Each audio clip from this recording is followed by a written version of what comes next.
BJP रुकन assembly ईटाला Rajendra ने आज टीआरएस क़यादत को इंतबाह दिया कि अगर उन पर मक्खी भी बैठती है तो मरकज की बीजेपी हुकूमत खामोश बैठने वाली नहीं है। उन्होंने गुज़िश्ता रोज पुलेवला में उनके काफिले पर हुए हमले के वाक़े पर तबसरा करते हुए कहा कि एक मनसूबाबंद साजिश के तहत उन पर हमला किया गया।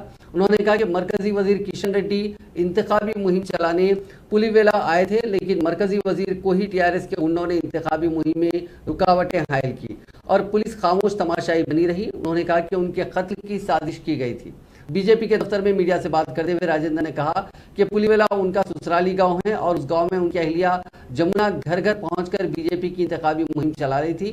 इस दौरान टीआरएस के गुंडों ने उनकी अहलिया के खिलाफ नाज़िबा रिमार्क्स भी किए। उन्होंने कहा कि इस गांव में रियासती वज़रा ने भी टीआरएस उम्मीदवार की इंतखाबी मुहिम चलाई, लेकिन बीजेपी के कारकुनों ने वज़रा की इंतखाबी मुहिम में कभी रुकावट हायल नहीं की।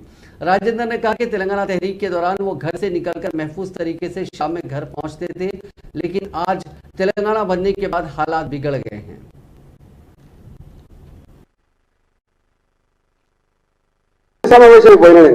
అసెంబ్లీ సమావేశానికి పోయినప్పుడు నువ్వు హుజురాబాద్ పేరు గెలిపించిన మాట వాస్తవమే కావచ్చు, కనుక నేను జెండా శాసనం ఇక్కడ ఉన్నా ప్రజలకు ఇప్పుడు గౌరవించే అక్కడ నాకు లేదు, రాజ్యాంగ ధర్మాన్ని పాటించే అక్కడ కూడా లేదు, నీకు ఇక్కడ ఉండడానికి వీల్లేదు, నీ ముఖం చూడకూడదు నేను నిర్ణయించుకున్నా, కానీ హుజురాబాద్ పేరు దివ్యాంగ పంపించిండు, నేను మిమ్మల్ని నిషేధిస్తున్నానని చెప్పి బడ్జెట్ సమావేశాలు మొత్తం నిషేధించుడు, నాతో పాటుగా ఇంత శాసనసభ కూడా వెళ్ళగొట్టాడు.